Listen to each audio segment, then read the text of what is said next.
Hey there, locked on Wolfpack fans.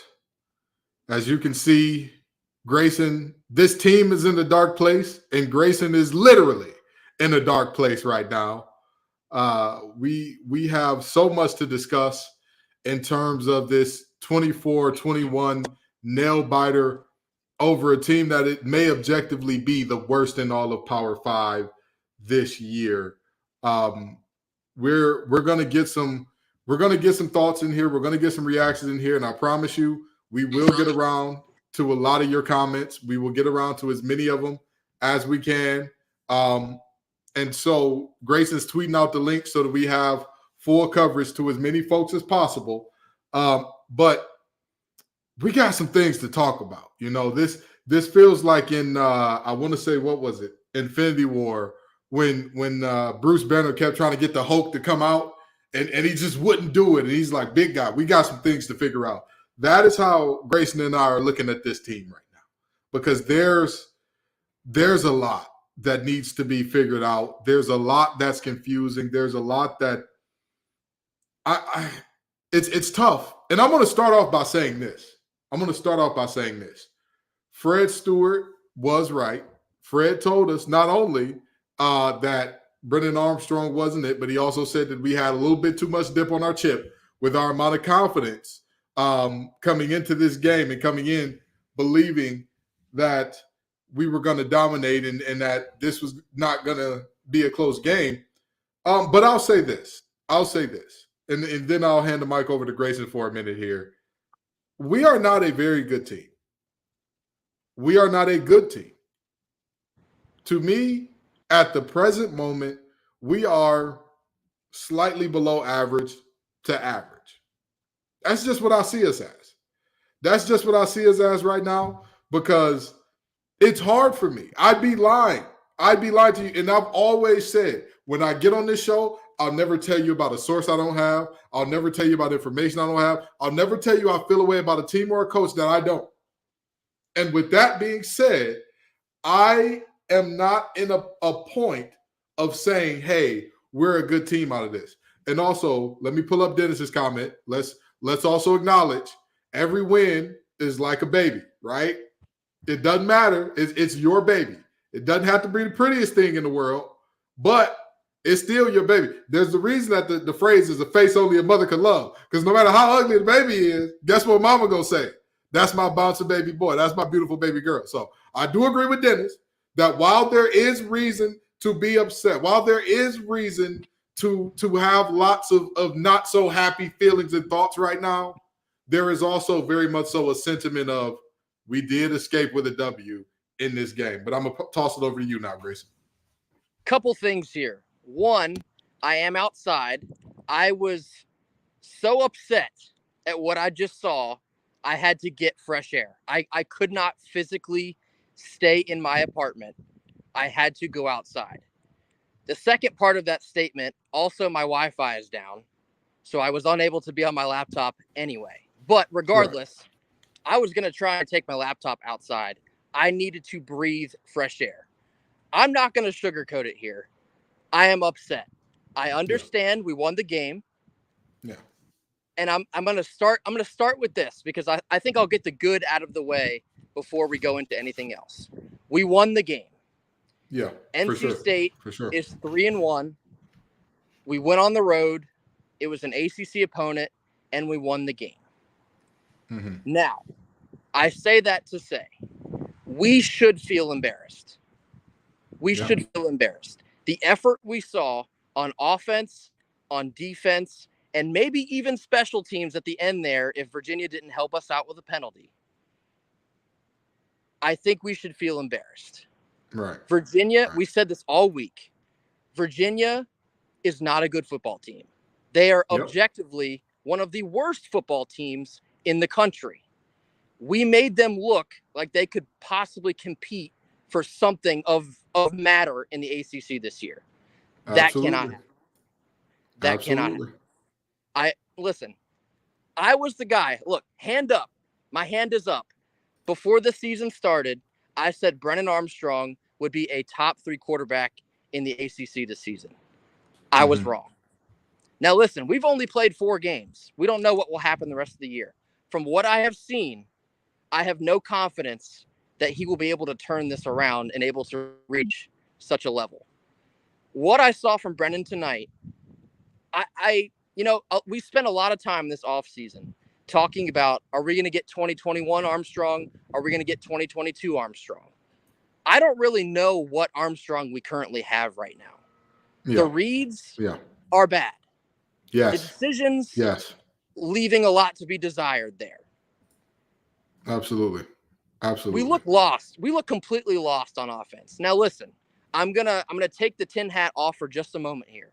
It's a new offense. It's a new coordinator.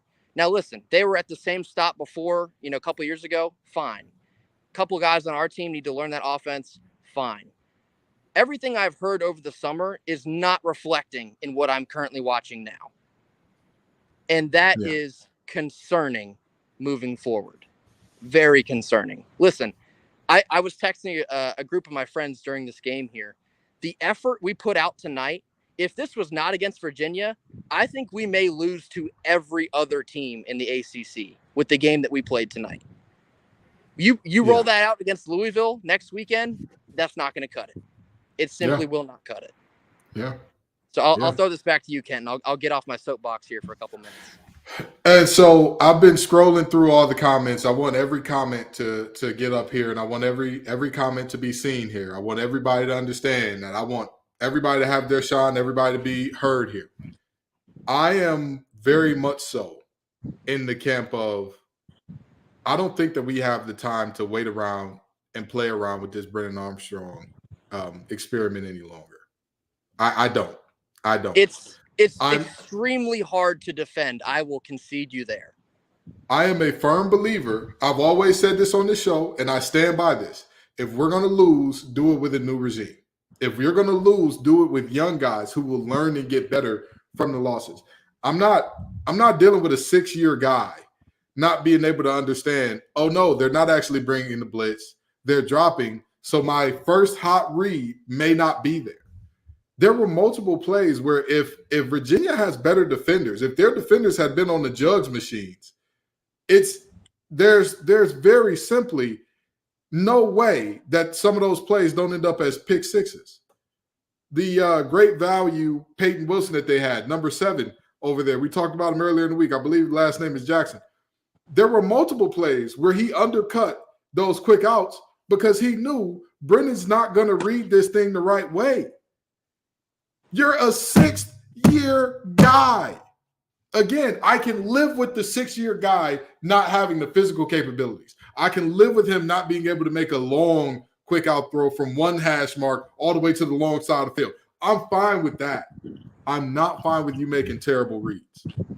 I'm not fine with that. That is the part that is blowing me. And with that being said, we're talking a lot about the offense here. The defense, there was a lot of up and down in this game, and I don't know what it was about crunch time that made our defense, in the words of Jared Allen, the lights were brighter than expected, apparently. Yeah. Because the way that the defense, we had always hung our hat on, hey, we need to get our offense together because the defense is where it's at. We're going to do the thing defensively, and we're going to work it out on offense at some point in time. We can't be up and down defensively. I love the fact that our DBs came alive in the second half, making spectacular plays, by the way. The DBs didn't play well. They played spectacularly for most of the second half, especially the fourth quarter, up until that last drive. Up until that last drive where all of a sudden we start pissing down our leg a little bit there. And so with that in mind, I'm asking myself, what are we doing? What's happening here? And this is why I cannot say that we're an average team, that we're a good team, that we're any of those things right now. I'd be lying. I'd be lying if I said that. Again, and some people are not going to understand this because, they're very much so in the mindset of a win is a win. You cannot compete with the worst team in the conference by a mile. You cannot give up a 2-point conversion from the 19-yard line. Why was anybody closer? If you weren't rushing the passer, why was anybody on the defense closer than the 5-yard line? There's only one place that they can get the ball. Anywhere else on the field other than beyond the goal line, guess what? We win. It's over right there. We don't need the extra penalty. We don't need the Narveson first kick that was blocked because of the penalty. We don't need the redo on that kick that then gets us into a win. We don't need it. Right. If you very simply say, hey, we don't want anybody up further than the 5. And guess what? If they are running something to where they get past the line of scrimmage and they say, oh, well, we're going to run a screen and we'll have 5 offensive linemen coming downhill. Great. Have your 5 offensive linemen coming downhill because they have to get from the 17 up through the 5. Your back or whoever has the ball has to find a hole. And by the way, our defensive linemen are still giving chase. And everybody that's in the end zone, they see, oh, they're past the line of scrimmage. Let's all convert on the ball now. The fact that there was any semblance of anybody who was in between rushing the passer and in front of the goal line is idiocy to me. Again, the furthest up anybody should have been 4 or 5 yard line, max. And to see that we couldn't even get prevent defense right, when they say prevent defense prevents you from winning, that means you're not supposed to run it for a whole drive. That doesn't mean on a basically what amounted to a 4th and 18, you can't run it. That's the time. That's what it's for. And we couldn't even get that right. So right now, I'm convinced we're not a good team. We're not a good team. And we'll dig into the stats here in just a moment. But again, I'm struggling. I'm trying to find something that's redeeming about this team right now. And I will say this. I think that the special teams did carry us. I think the special teams is the one thing this team can hang their hat on. Our punter was booming that thing all night long. He kept us in the game. Shout out to Noonkester. Shout out to Noonkester. Noonkester played amazingly. Julian Gray on the return to set up the game-winning field goal, amazing. They avoided, if you realize this, tried to avoid Julian Gray all night. That's why we saw a situation to where we were able to get in better field position off certain kickoffs. So with that in mind, I'm not looking at this anymore saying that this Brennan Armstrong experiment needs any more time. Everybody in these comments, so many people are saying, hey, MJ Morris has to play. And I'm starting to agree with it a little bit. I'm starting to agree. You can't play the game of, well, we've got to hold them out. Well, we've got to, I don't think you can do it anymore. I just don't think that we're at that point anymore where you can play that game. And if you play that game in 2023, you'll lose out on very talented recruits who were supposed to be coming, who were committed. Because guess what? Nobody's going to stick around for mid. Nobody's going to stick around for horribleness. And so, that's what that is. Folks, stick with us. We got to pay some bills real quick, but we'll get right back to covering this game. These days, every single new potential hire feels like a high-stake wager for your small business. You want to be 100% certain that you have access to the best qualified candidates available. That's why you have to check out LinkedIn Jobs. LinkedIn Jobs helps you find the right team, right people, faster. Trust me, I'm a recruiter full-time. That's what I do when I'm not doing this. And trust me, I've used it and hired folks. It is a great tool. All you have to do is create a free job posting with LinkedIn Jobs, then add the purple hashtag hiring frame to your LinkedIn profile to spread the word that you're hiring. And simple tools like screening questions make it easy to focus on the candidates with just the right skills and experience so you can quickly prioritize who you'd like to interview. Go to LinkedIn Jobs right now. They'll help you find the qualified candidates you want to talk to faster. Post your job for free at linkedin.com/lockedoncollege. That's linkedin.com/lockedoncollege. Post your job for free. Terms and conditions do apply. Now, Grayson, let me ask you this. A lot of people are saying, burn the red shirt time for MJ. That's what a lot of people are saying. Are you in the camp of burn the red shirt now, or are you still like, hey, there's a bigger plan here, trust the process, let's see how this thing works out? This is a bit of a loaded question, being that I am extremely emotional about this game right now. It's a fitting time to ask me this, as I guess up until this point, I have been a supporter of Armstrong.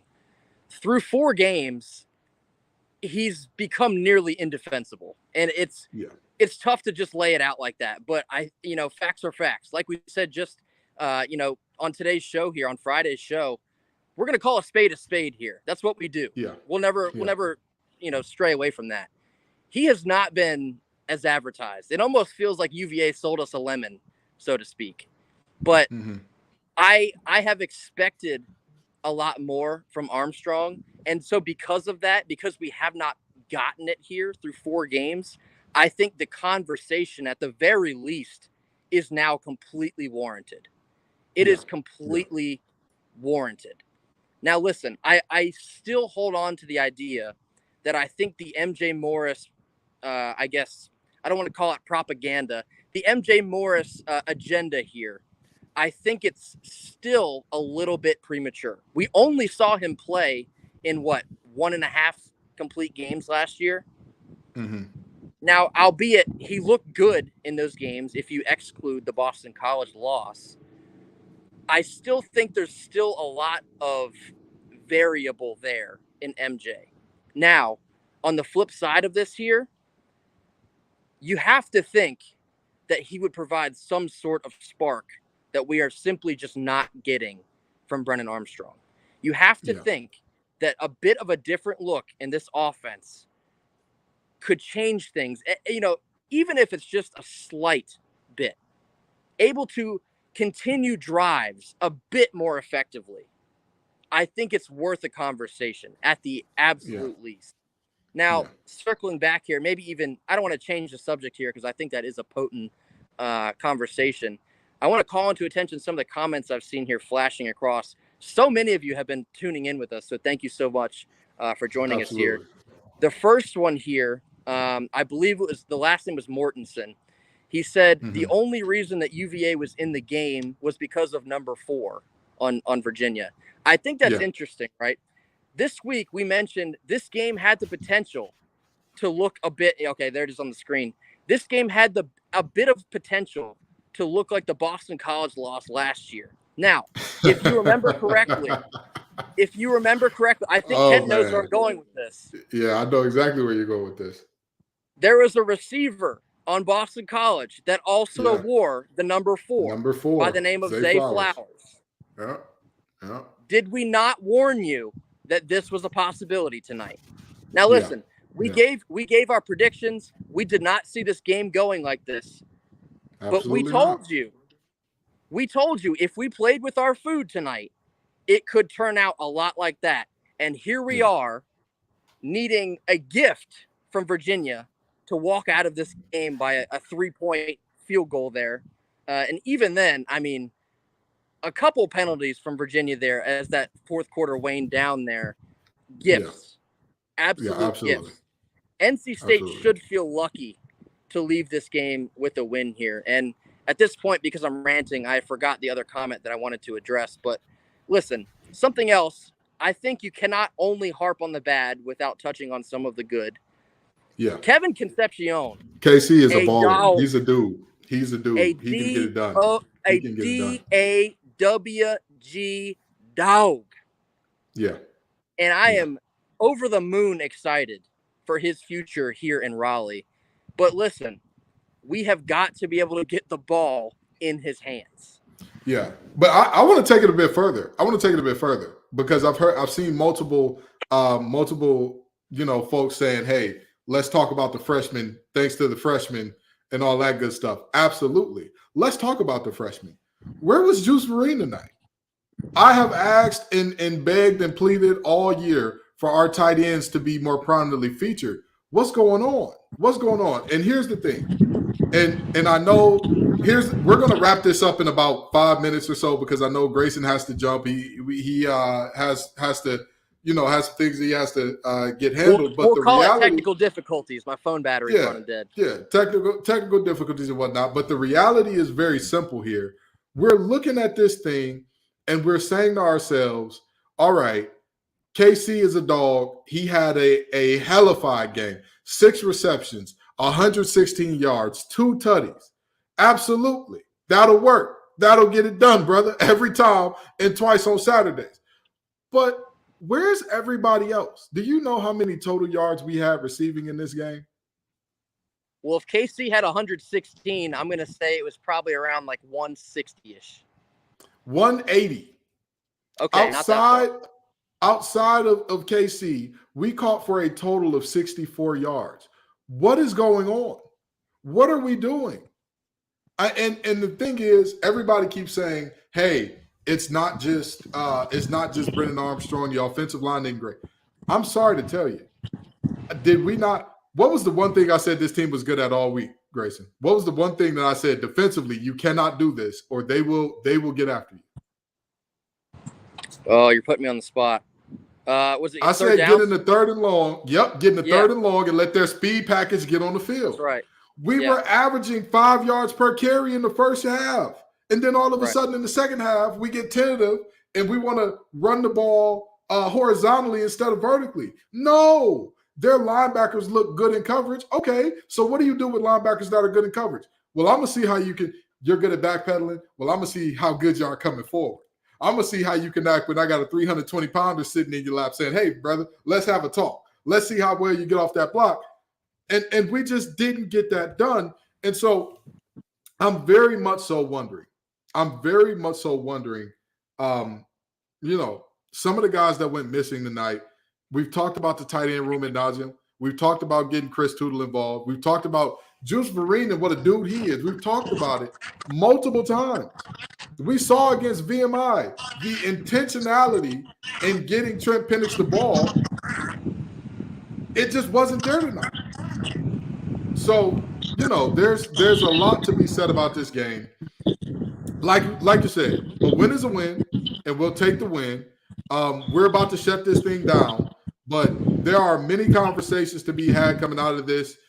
We're glad that there was a 24-21 win because and I hate to say this when you're playing a team this bad. I hate to say it, but it has to be said. To Doran's credit, this is a game that we would lose some points in time during his tenure. Yeah. And honestly, I'm not even sure if that's really a credit to Doran because I'm not sure if I can give you credit for doing what you're supposed to do. You know what I mean? It's the old saying of, do you give a fish credit for swimming? Well, at times, this fish ain't necessarily swam like it was supposed to. So, we got to pay some bills, but right after that, we're going to close this thing out. Snap into action this NFL season with FanDuel, America's #1 sports book. Right now, new customers get $200 in bonus bets guaranteed when you place a $5 bet. That's $200 in bonus bets, win or lose. Trust me, I know if you bet on NC State covering that 7.5 that line dropped through tonight, I know you were a little disappointed. But guess what? If you were rocking with FanDuel, you would have got you some bonus bets back. Look at that. So the app is easy to use. There's a wide range of betting options from spreads to player props to over-unders and more. So visit FanDuel.com/lockedon and kick off the NFL season. FanDuel, official partner of the NFL. Folks, we're about to land this thing, but I want to make one thing clear. Yes, we won this game, but I think that fans are right to be concerned. I think the fans are absolutely right to be concerned. I'm anybody saying, "Hey, I don't get it. I don't understand why you guys are upset right now." This UVA team is objectively one of the worst in not just the ACC, in all of the Power Five. All of the Power Five by nearly every metric. And we made them look like, hey, this is a good team that can compete with us. And I'll say this. At some point in time, we got to be honest with ourselves about who NC State is. Because after the Notre Dame game, well, it was closer than the score really indicates. After the UConn game, well, they're kind of getting acclimated. There was a couple of plays there that if it just goes another way. There were plenty of times during this game where it was like, okay, we're finally about to put the icing on it. At some point in time, we've got to live in the reality of this is who we are. This is who we are. And I'm sorry to tell the fans that don't want to hear this, but there's no way with the problems that I've seen, that I can in good conscience and in good faith pick this team against Louisville. Unless Louisville goes out and wets the bed in a way that I have not seen. I got 8 nephews and nieces. I babysat all of them except 3. Unless we get a bedwetting session that would put all of them to shame, there is no way under God's green earth that I can, in good faith, tell you I believe that this team is going to beat Louisville. I can't tell you that. I can't tell you that. Grayson, any final thoughts from you? We certainly have a lot to discuss on Monday. So, folks, I apologize for my technical difficulties this evening. I had to get outside regardless of Wi-Fi and or my feelings. There's a lot to chew on for the next couple, 24 to 48 hours. This game was a Friday night game. A lot to chew on. We're going to have an interesting episode on Monday. I'll give you that. Be sure to check us out on Monday as well. Our, more processed thoughts, as these are more of our emotional thoughts directly after the game. But listen, a lot of teams after 4 weeks will not be 3-1. Your team is. That is the silver lining here. But listen, what we saw tonight will not be good enough moving forward. It simply will not be good enough. That effort will do poorly in ACC play, regardless of who we play from here on out. Kenton, you mentioned UVA is one of the worst teams in the country. Folks, UVA might win 1 to 2 games this season. They might go winless. That's possible. We made them look like they could compete for a bowl. Yeah. Unacceptable. Absolutely unacceptable. So that'll do it for me here. We will see you all on Monday. Be sure to check us out. Locked on Wolfpack, LO_Wolfpack on Twitter. As always, you're here on our YouTube. Comment, like, subscribe. We will see you all on Monday. And before we get out of here, I got to point out Dennis's comment. Black out to Carter this Friday. We want to see that, next Friday. I understand. I'm not mad at you. I'm not mad at anybody that's saying, hey, I'm down on this team right now, not feeling great about this team. The reality is, like Grayson said, still 3-1. Do I believe that we're a better team than Louisville right now? No. But let me ask you this. Do you think that those boys stand a better chance of winning with, 50,000 fans in the Carter screaming their heads off, going nuts, or with folks deciding to let apathy set in and saying, hey, I don't approve of Dave Doran. I don't approve of Brennan Armstrong. Therefore, I'm not going to show up to these games. Think about that for a second. Okay? Pack out the Carter, black out the Carter. We've sold out all of these games back to back to back. And so, the reality is very simple. We still need to show up and show out for this team. Thank you all so very much for coming out. We're going to keep doing these lives after every single game, getting our live reactions.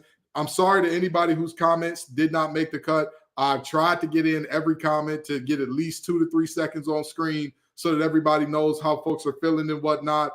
David Jones, thank you for being there for the blackout.